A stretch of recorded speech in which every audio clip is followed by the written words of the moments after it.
इस भारतीय राज्य को चाय का उत्पादक राज्य नहीं माना जाता? तो वह भारतीय राज्य है छत्तीसगढ़। छत्तीसगढ़ राज्य को चाय का उत्पादक राज्य नहीं माना जाता। चलिए बढ़ते हैं अगले क्वेश्चन। भारत में निम्नलिखित में से कौन सा राज्य देश का 70% से अधिक कॉफी का अकेले पैदा करता है? तो 70% से अधिक कॉफी का पैदावार करने वाला जो राज्य है वो है कर्नाटक। कौन सा राज्य है? कर्नाटक राज्य, जो कि 70% से अधिक कॉफी का उत्पादन करता है। बढ़ते हैं अगले क्वेश्चन की ओर। निम्नांकित में कौन खरीफ की फसल नहीं है?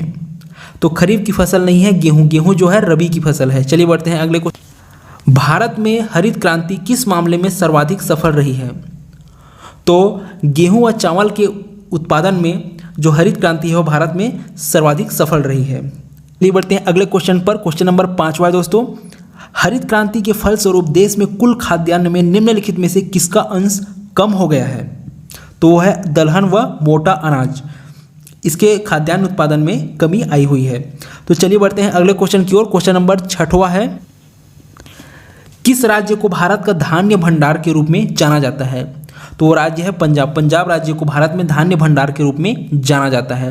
चलिए बढ़ते हैं अगले क्वेश्चन की तरफ। हरित क्रांति का अर्थ है? तो हरित क्रांति का अर्थ है कृषि के आधुनिक विधियों का उपयोग कर प्रति एकड़ फसल की उपज बढ़ाना। ये है हरित क्रांति का अर्थ। तो चलिए बढ़ते हैं अगले क्वेश्चन की ओर। क्वेश्चन नंबर 8 है। भारत में हरित क्रांति का जनक किसे माना जाता है? तो भारत में हरित क्रांति का जनक माना जाता है डॉक्टर एम एस स्वामीनाथन को। किसको? एम एस स्वामीनाथन को भारत में हरित क्रांति का जनक माना जाता है। चलिए बढ़ते हैं अगले क्वेश्चन की तरफ। ये रहा दोस्तों, भारत का सबसे बड़ा मूंगफली उत्पादक राज्य है? तो भारत का सबसे बड़ा मूंगफली उत्पादक राज्य है गुजरात। कौन सा राज्य है? गुजरात जो है भारत में सबसे बड़ा मूंगफली उत्पादक राज्य है। चलिए बढ़िए स्क्रीन पर ये रहा दोस्तों। भारत का सबसे बड़ा सोयाबीन उत्पादक राज्य है? तो भारत का सबसे बड़ा सोयाबीन उत्पादक राज्य है मध्य प्रदेश। कौन है? मध्य प्रदेश जो है भारत में सबसे बड़ा सोयाबीन उत्पादक राज्य है। चलिए बढ़ते हैं अगले क्वेश्चन पर। क्वेश्चन नंबर 11 है दोस्तों। काजू का सबसे बड़ा उत्पादक राज्य है? तो काजू का सबसे बड़ा उत्पादक राज्य है महाराष्ट्र। कौन सा राज्य? महाराष्ट्र जो है काजू का सबसे बड़ा उत्पादक राज्य है। बढ़ते हैं दोस्तों। भारत में सबसे अधिक दाल का उत्पादन कौन सा राज्य करता है? तो भारत में सबसे अधिक दाल का उत्पादन करने वाला राज्य है मध्य प्रदेश। कौन सा राज्य है? मध्य प्रदेश। बढ़ते हैं अगले क्वेश्चन। झूम है एक। झूम क्या चीज है? तो झूम एक कृषि का एक तरीका है। झूम खेती सुने होंगे, तो झूम एक कृषि का एक तरीका है। चलिए बढ़ते हैं अगले क्वेश्चन। निम्नलिखित में से किस जिले में कॉफी का अधिक उत्पादन होता है? तो उस जिले का नाम बताना है जहां पर कॉफी का अधिक उत्पादन होता है। तो जिला कौन सा है? कुर्ग। कौन सा जिला? कुर्ग जिला में कॉफी का उत्पादन अधिक होता है। बढ़ते हैं अगले क्वेश्चन की ओर। निम्नलिखित में से कौन सा राज्य भारत के संपूर्ण रेशम उत्पादन का आधा भाग उत्पन्न करता है? तो संपूर्ण भारत का जो रेशम उत्पादन है उसका आधा भाग उत्पन्न करने वाला जो राज्य है वो है कर्नाटक। कौन सा राज्य है? कर्नाटक राज्य है। बढ़ते हैं अगर वीडियो पसंद आ रही तो वीडियो को फटाफट लाइक कीजिए और अगर चैनल पर नए हैं तो सब्सक्राइब कीजिए। क्वेश्चन नंबर 16 आपकी स्क्रीन पर ये रहा। भारत के कितने प्रतिशत लोग कृषि पर आश्रित हैं?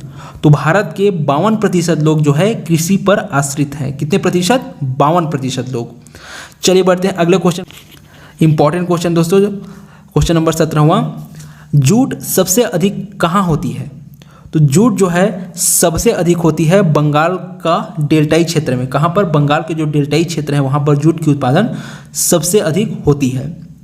चलिए बढ़ते हैं नीलगिरी के पहाड़ी क्षेत्रों में किसकी खेती की जाती है? इंपॉर्टेंट क्वेश्चन दोस्तों। नीलगिरी के पहाड़ी क्षेत्रों में जिसकी खेती की जाती है वो है काफ़ी। काफ़ी की काफ़ी ज़्यादा मात्रा में कृषि की जाती है। कहाँ पर? नीलगिरी के पहाड़ी क्षेत्रों में। बढ़ते हैं अगले क्वेश्चन पर। क्वेश्चन नंबर, दक्षिण भारत में सर्वाधिक चाय उत्पादित करने वाला राज्य है? तो दक्षिण भारत में सर्वाधिक चाय उत्पादित करने वाला राज्य है आपका तमिलनाडु। कौन सा राज्य? तमिलनाडु राज्य। बढ़ते हैं अगले क्वेश्चन। सर्वाधिक तंबाकू उत्पादित करने वाले 2 राज्य, उन 2 राज्यों का नाम बताना है जो सर्वाधिक तंबाकू उत्पादित करते हैं। तो राज्य कौन सा है? आंध्र प्रदेश व गुजरात। कौन कौन से? आंध्र प्रदेश व गुजरात राज्य वे राज्य हैं जहां तंबाकू की सर्वाधिक उत्पादन की जाती है। ये रहा आपका 21 क्वेश्चन। भारत में मसालों का सर्वाधिक उत्पादक है, तो भारत में मसालों का जो सर्वाधिक उत्पादक है वो है गुजरात। कौन सा राज्य? गुजरात राज्य जो है भारत में मसालों का सर्वाधिक उत्पादक राज्य है। बढ़ते रहा दोस्तों, भारत के किस राज्य में गन्ने की खेती के अंतर्गत सबसे अधिक भूमि है?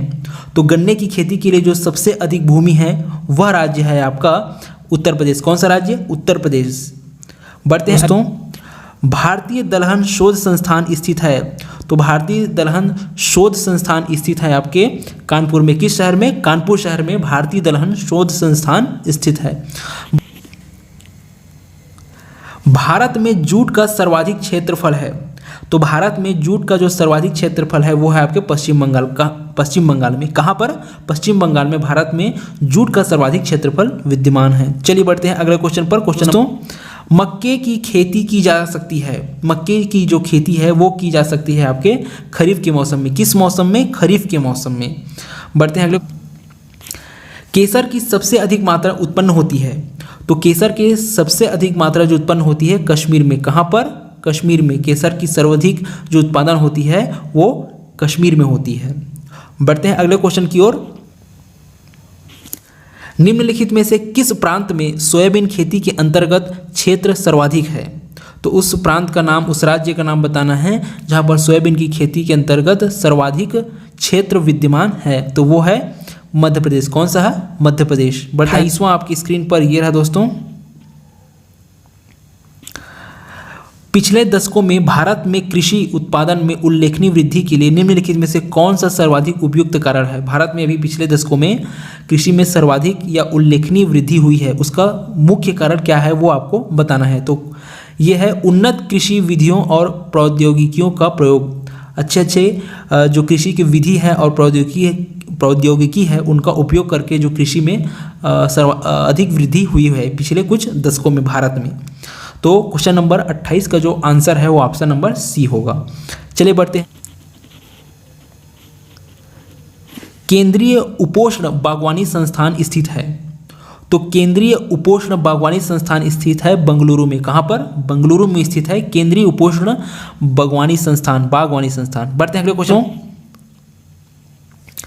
जहां तक कृषि मंत्रालय के सरकारी वर्गीकरण का संबंध है, भारत में कितने कृषि जलवायुवी क्षेत्र हैं? तो भारत में जो जलवायुवी क्षेत्र है उनकी जो संख्या है वो है आपकी 127। कितनी है? 127। चलिए बढ़ते हैं अगले क्वेश्चन पर। क्वेश्चन नंबर 31वां है, गलत युग्म को पहचानिए। इसमें से दिए गए ऑप्शन में से आपको गलत युग्म को पहचानना है, तो इसका सही आंसर है बी, मूंगफली। जो बी ऑप्शन है मूंगफली, बिहार में मूंगफली की अधिक उत्पादन नहीं की जाती है, तो ये ऑप्शन आपका गलत है। बाकी सारे जो ऑप्शन हैं वो सही हैं। चाय असम में अधिक मिलता है, ये सही है। नारियल केरल में, और गन्ना उत्तर प्रदेश में। तो क्वेश्चन नंबर 31 का जो आंसर है वो ऑप्शन नंबर बी होगा। उत्तर प्रदेश की प्रमुख फसल है, तो उत्तर प्रदेश की जो प्रमुख फसल है वो है गेहूं। कौन सी है? गेहूं। बढ़ते हैं अगले क्वेश्चन पर। क्वेश्चन नंबर, भारत में मुख्य कृषि पदार्थ आयात मध है, तो भारत में मुख्य कृषि पदार्थ आयात मध है। खाद्य तेल, कौन सा? खाद्य तेल का जो आयात है वो भारत में सबसे ज़्यादा की जाती है।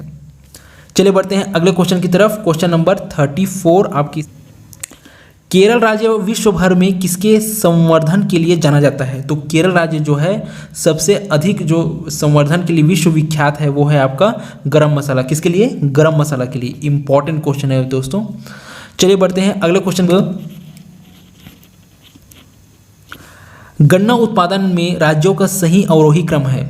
अब हमें उस सही अवरोही क्रम का चुनाव करना है जो गन्ना उत्पादन में सर्वाधिक होता है। तो इसका सही आंसर है पहले उत्तर प्रदेश, फिर महाराष्ट्र, फिर कर्नाटक में। सबसे ज़्यादा गन्ना जो पैदा की जाती है उत्तर प्रदेश में, फिर महाराष्ट्र में और फिर कर्नाटक में। चलिए बढ़ते हैं अगले क्वेश्चन की ओर।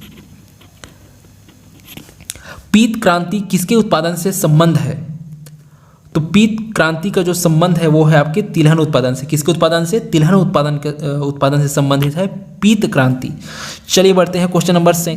इंपॉर्टेंट क्वेश्चन है दोस्तों। क्वेश्चन नंबर 37वां इंपॉर्टेंट इसलिए है क्योंकि ये एसएससी रेलवे में बहुत बार पूछा जा चुका है। IR-20 किस चीज़ की अधिक पैदावार होने वाली किस्म है? तो IR20 जो है चावल की अधिक पैदावार होने वाली एक किस्म है। Option number B right answer होगा क्वेश्चन नंबर 37 के लिए। चलिए बढ़ते हैं अगले क्वेश्चन पर। क्वेश्चन नंबर दक्षिण पश्चिमी मानसून के तत्काल बाद बोई गई फसल को क्या कहते हैं? तो दक्षिण पश्चिम मानसून के तत्काल बाद बोई गई फसल को कहते हैं खरीफ फसल। क्या फसल बोलते हैं उसको? खरीफ फसल बोलते हैं। चलिए बढ़ते हैं अगले क्वेश्चन पर। क्वेश्चन नंबर निम्नलिखित राज्यों में से कौन काजू का मुख्य उत्पादक है? तो काजू का मुख्य उत्पादक राज्य है केरल। कौन सा राज्य है? केरल राज्य। भारत की प्रमुख वाणिज्यिक फसलें हैं। तो भारत की जो प्रमुख वाणिज्यिक फसलें हैं उसमें है कपास, तिलहन, जूट और गन्ना। कौन कौन से? कपास, तिलहन, जूट और गन्ना जो है भारत की प्रमुख वाणिज्यिक फसलें हैं। बढ़ते हैं अगले क्वेश्चन। जायद मौसम में उगाई जाने वाली फसल है। तो जायद मौसम में जो उगाई जाने वाली फसल है वो है तरबूज। कौन सी है? तरबूज। बढ़ते हैं दोस्तों। भारत का राष्ट्रीय फल है।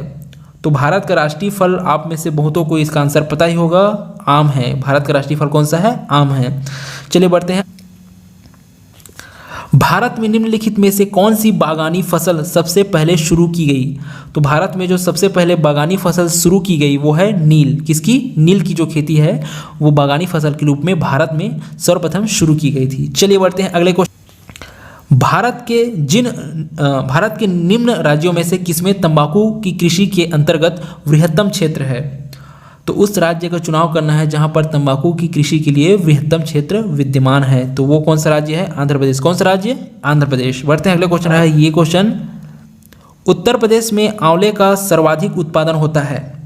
उत्तर प्रदेश में आंवले का सर्वाधिक उत्पादन होता है तो किस जिले में होता है ये हमें बताना है। तो वो जिला कौन सा है? प्रतापगढ़ में। कहाँ पर? प्रतापगढ़ में। चलिए बढ़ते हैं। प्रतापगढ़ जिला जो है उसमें। उत्तर प्रदेश निम्नलिखित में से किन फसलों का देश में सबसे बड़ा उत्पादक है? आपको उन फसलों का नाम बताना है जो उत्तर प्रदेश सबसे बड़ा उत्पादक राज्य है। तो इसका सही आंसर है आपका ऑप्शन नंबर डी 1 और तीसरा, मतलब आलू और जो गन्ना है उसके उत्पादन में उत्तर प्रदेश राज्य प्रथम स्थान रखता है। चलिए बढ़ते हैं अगले क्वेश्चन पर। क्वेश्चन नंबर भारत किसका सबसे बड़ा उत्पादक एवं उपभोक्ता है? तो भारत जो है दलहन के सबसे बड़ा उत्पादक और उपभोक्ता है। किसके? दलहन के। चलिए बढ़ते हैं क्वेश्चन नंबर 4। भारत में प्राकृतिक रबर का सबसे अधिक उत्पादन किस राज्य में होता है? तो भारत में प्राकृतिक रबर का सबसे अधिक उत्पादन होता है आपके केरल राज्य में। किस राज्य में? केरल राज्य में। किसका उत्पादन? प्राकृतिक रबर का। चलिए बढ़ते हैं। ये रहा दोस्तों इंपॉर्टेंट क्वेश्चन। Question number 49। प्राकृतिक रबर के उत्पादन में भारत का विश्व में कौन सा स्थान है? तो प्राकृतिक रबर के उत्पादन में भारत का जो स्थान है वो है चौथा। कौन सा स्थान है? चौथा स्थान है। किसके उत्पादन में? प्राकृतिक रबर के उत्पादन में। चलिए बढ़ते हैं अगले क्वेश्चन। चैलेंजिंग क्वेश्चन होने वाला है। इस क्वेश्चन का आंसर आपको कमेंट करके जरूर बताना है मुझे। क्वेश्चन नंबर 50 ये है। भारत लंबे रेशे के कपास का आयात मुख्यतः कहाँ से होता है? भारत में लंबे रेशे के कपास का आयात मुख्यतः कहाँ से होता है? आपके 4 ऑप्शन है। मिस्र व सूडान से, संयुक्त राज्य अमेरिका से, पाकिस्तान से या इनमें से सभी। दोस्तों ये क्वेश्चन इंपॉर्टेंट क्वेश्चन है, कई बार एग्जाम में पूछा गया है। इसमें 4 ऑप्शन भी दिए गए हैं। आई होप कि इस क्वेश्चन का आंसर आप मुझे कमेंट करके जरूर बताइएगा। मुझे आपके कमेंट का इंतजार